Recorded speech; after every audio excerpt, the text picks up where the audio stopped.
Welcome to the Mental Breakdowns podcast. I am your host, Zoe, back in effect, and this is the intro to episode 8.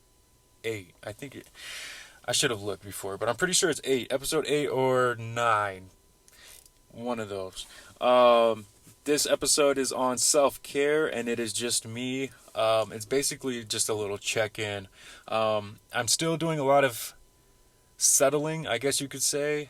I recently moved out of my SLE November 1st.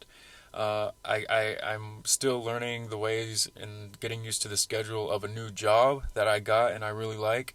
And then on top of all that, my cousin asked if I can babysit his house and his kittens for the month of November. So I'm getting used to that.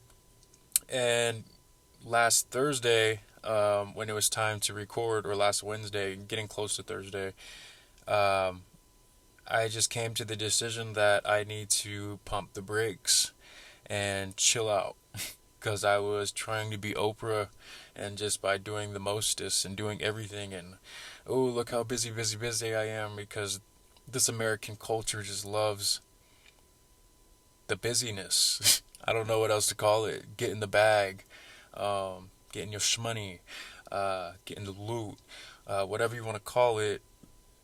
I definitely had a case of it, and I mean, I think I've always had it at least for a while now, just wanting to be busy and wanting to have a lot of irons in the fire, and just to be saying, or to be able to say that I'm doing shit. Which, when I say it out loud, is totally weird, because it's like, of course I'm doing shit, and it's of course she's doing shit, and he's doing shit, and they're doing shit. That's what we do. But I don't know. I don't know if it's like ratcheted up another level in my head, but anyway, I had to pump the brakes and I had to make a decision.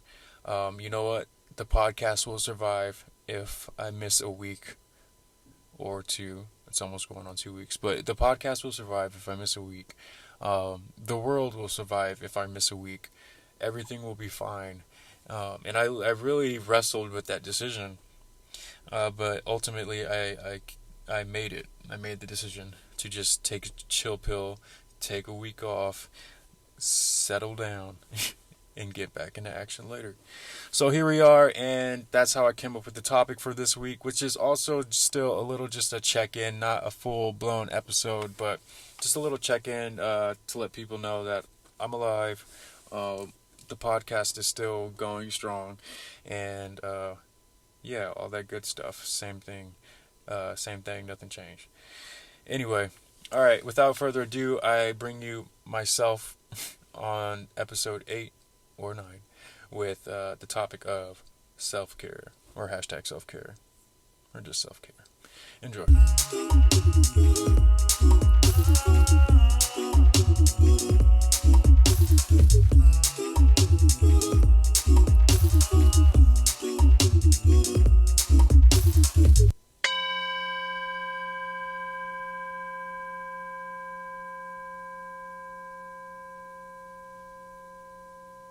Welcome to the Mental Breakdowns podcast. I am your host, Zoe. This is episode 8 on self-care, and I am currently in my closet/studio recording booth, because I don't know. I just feel like that. Oh, I don't like my acoustics in my room, so I'm in my wardrobe closet. But it's cool. I got the microphone hanging from the little clothes rack. It's pitch black in here. My clothes are in here still. I'm in here, but it's tight, but we're gonna make it work. So what this episode is going to be is basically just a more check-in, like I said with the intro, not a full-blown episode. I will be the only host/guest as we navigate, or at least just touch on self-care, because I know these are trying times, and well, I don't know if they're trying times for you, but they're definitely trying times for me. As good a face as I put on, or as much as it may not seem like it affects me to others on the outside, there's still a lot of shit going on in the inside. You know, there's just a lot of wheels turning, gears crunching, number crunching, whatever you want to call it. Um, there's still a lot of thoughts going on in there, and I have to make a conscious effort to be aware of that sometimes, um, so I can take the next steps to either like dampening it, quieting it down, or stopping it altogether. Um, and yeah, so first I wanted to just share these definitions that I have that I got up from for self care. There is a Wikipedia one, but for for a change, I'm gonna not go with the Wikipedia one, at least not at first. So this one just comes from Oxford Languages. Self care, noun, the practice of taking action to preserve or improve one's health. They also have another definition. The practice of taking an active role in protecting one's own well-being and happiness, in particular during periods of stress. I like that second definition more because it uses the word protecting. I mean, the other definition had preserve, and yes, all that good stuff also, but I like, I don't know, when I'm thinking about self care, um, I don't know why, but it's always in a like a defensive, from a defensive standpoint, a defensive stance, like I am protecting that thing. Um, and I don't know, it's because as popular as hashtag self care is, or as much as people say it, I always say hashtag self care. I throw in hashtag even if I'm not using a hashtag. That's just like a little inside joke with me and myself, just because of the overuse. Well, I don't know if it's overuse, but just it's heavy use. The heavy usage that I see or use with my friends and joking and talking and whatnot. Um, but yeah, I don't.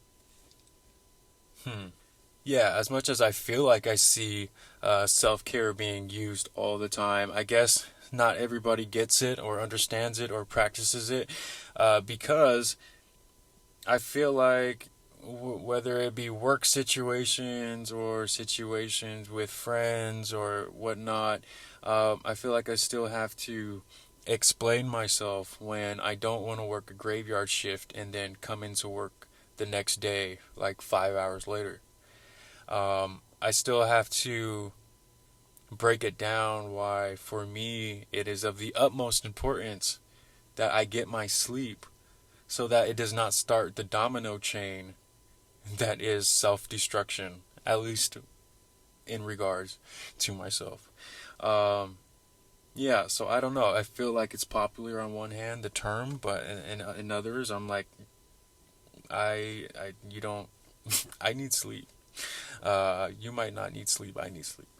Anyway, so yeah, those are the definitions. And also, what an analogy I like that I've heard a while ago in treatment was the not the cup half full, half empty type of thing, but just keeping our cups filled, so to speak. And let's just say the cup's filled with our life source, our energy, our juju, our vibrations. Um, I was gonna make a dirty joke. I'm not. Yeah. So let's just say it's filled with good energy. Okay, our life energy. Um, I feel like self care for me is making sure that that cup is full all the time. And I don't think realistically it can be full all the time because I don't think that's the way life works with anything, right? Um, so I feel like I have to keep my eye in making sure that my cup is full or near full, or that I fill it up soon if it's not full.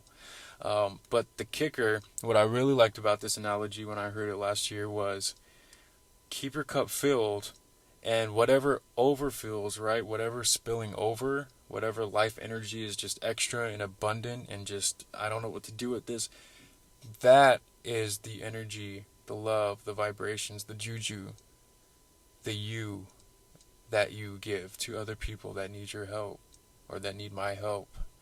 Um, So it's like, okay, I'm making sure to go. Also, I know some of you have heard the oxygen mask analogy. Put the mask on yourself before helping others. It's the same thing with this cup. Making sure my own cup is filled, but it goes one step further in. Whatever I have left over after I'm done filling my cup, it is totally yours. If you choose. You definitely don't have to give away your juju juice. It's just um, if you do, or if you are that type of person that gives, um, maybe consider making sure what you give is all overflow and not the bottom of your own damn cup. um, and I mean, with keeping the cup filled and knowing what kind of level it's at, right, throughout the day, week, month, whatever, um, there's a sense of self-awareness that has to be that's tied to that, right? I have to know what the hell's going on with me. I have to know what has worked in the past, what hasn't worked in the past. That's probably more important. um, I have to know what the hell's going on, my body inside and out, my spirit inside and out, my baseline energy level. I need to know what that is, so then I can see, okay, where am I at, and according to that baseline, and that's self awareness right there, or self awareness and mindfulness, just checking in with yourself every now and then. So that's a definite must when using the cup analogy or any analogy or just self care in general. You want to, not you want to, but with self care, it's how do you know when it's time to care for self? And that might seem like a duh question or a trivial question, but how do you know? Is it just when you feel tired? Because we all feel tired. I mean, at a certain point, right? You've been up for X amount of hours. We get up, we move around, we get tired, we go to sleep, and it repeats itself. So, how do you really know when it is time to pump the brakes and say, you know what, I need to care for self right now? I need to hashtag self care. That's what I mean with the mindfulness and self awareness. That's where that comes in. Um, and what I've been doing in regards to self care that's been new for me ever since entering recovery is feeling like I have more of a voice at work. Feeling like I have more of a voice. Feeling like I can say no if I want to say no, and that I don't always have to say yes, and that it's finally my choice, and I'm finally not trying to make other people happy or other people like me or keep this happy-go-lucky, jolly facade going. Uh-uh. I don't want to do it. I don't want to do it. I seen the schedule that you printed out last week, Mr. Manager, sir. Um, I will be there every single one of those days, every single one of those minutes. Anything extra is my choice. And I don't want to say I do not care at all, but I'm finally starting to care less about what anyone thinks if I choose to do anything else with those minutes. So that's really surprised me, and I like it, and I hope it continues in that direction, because for so long it was about other people and not moi. Um, and that came with the I don't know. I have an employer right now, and I love this job, and I'm not trying to put anybody on blast, but a lot of people, when I tell them, oh, I'm working a double, and then I work the graveyard the next day, or some crazy hour shift like that, where I'm only getting 4 or 5 hours of sleep, a few times, my fellow coworkers have said, "Oh yeah, but that check. Oh yeah, but that check. Oh, that check gonna be nice though. That check gonna be that money though." Um, I love money as much as the next person, but trust me, I really love money. I'm a Taurus. I like my materials, but I'm not trading. There, it goes up to a certain extent, right? there becomes a point, a tipping point where it's like, okay, money or my brain, money or my mind, money or my what's the word called? My general well-being. Like fuck, like I don't. There comes a point where it's like I don't. You can't pay me, or at least this job right now.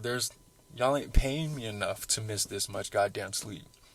And then my whole week is just ruined because my internal body clock is just out of fucking whack.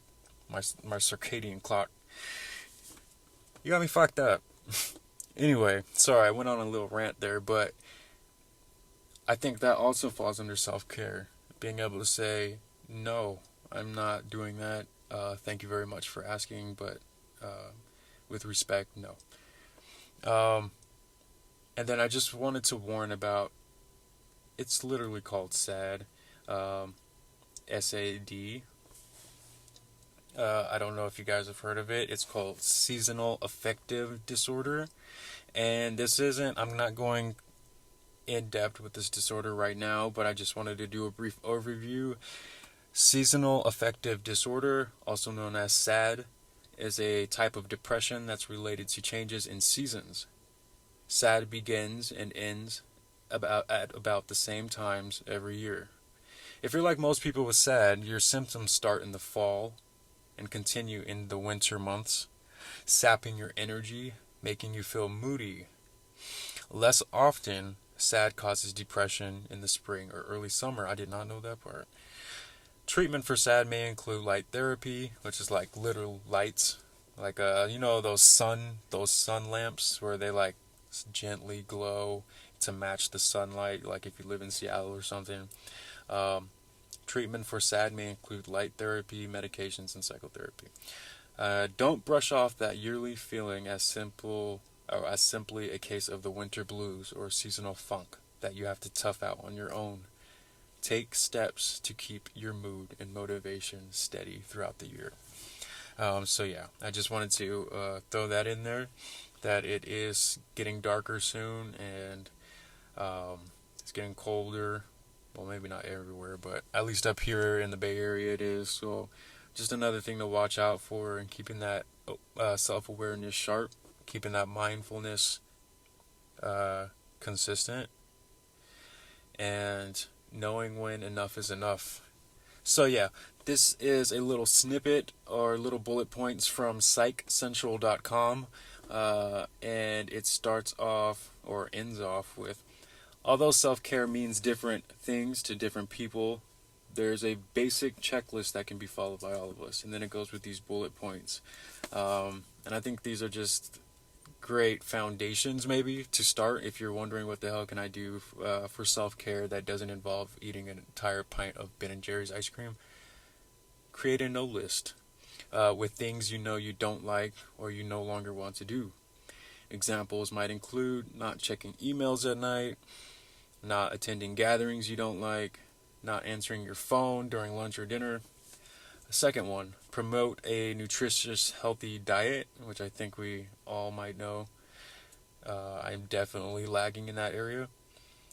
3, get enough sleep. Adults usually need 7 to 8 hours of sleep each night. I'm about 7. Exercise. In contrast to what many people think, exercise is as good for our emotional health as it is our physical health. It increases serotonin levels, leading to improved mood and energy.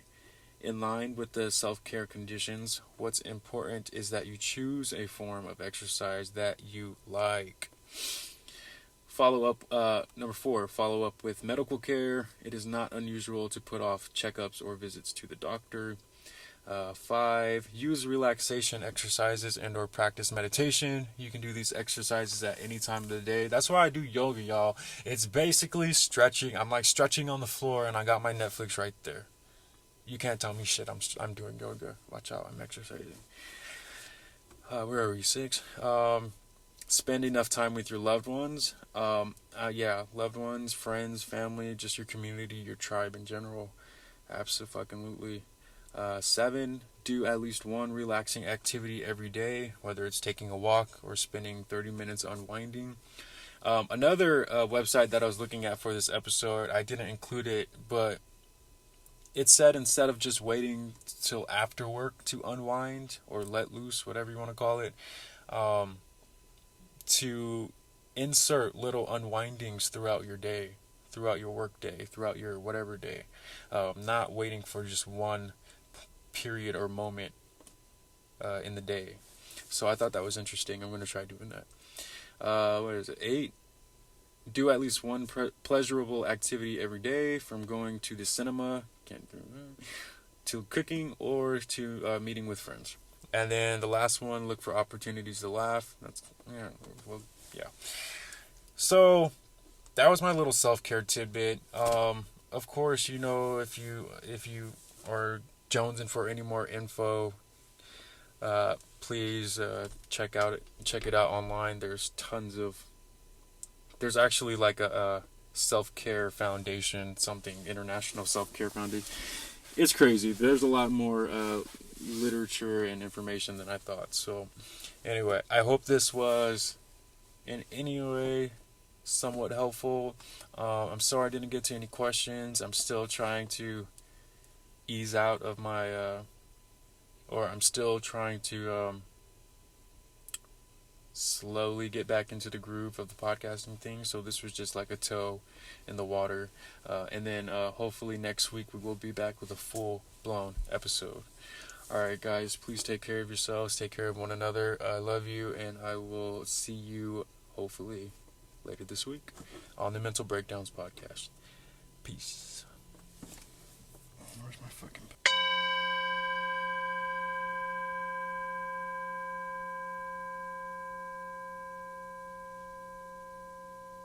Alright, and that was our episode 8 on self-care with the Mental Breakdowns podcast. I'm your host, Zoe, and I hope you guys got anything out of that last episode, and I hope you use it to your benefit, to your friends or family's benefit, and just take it easy out there.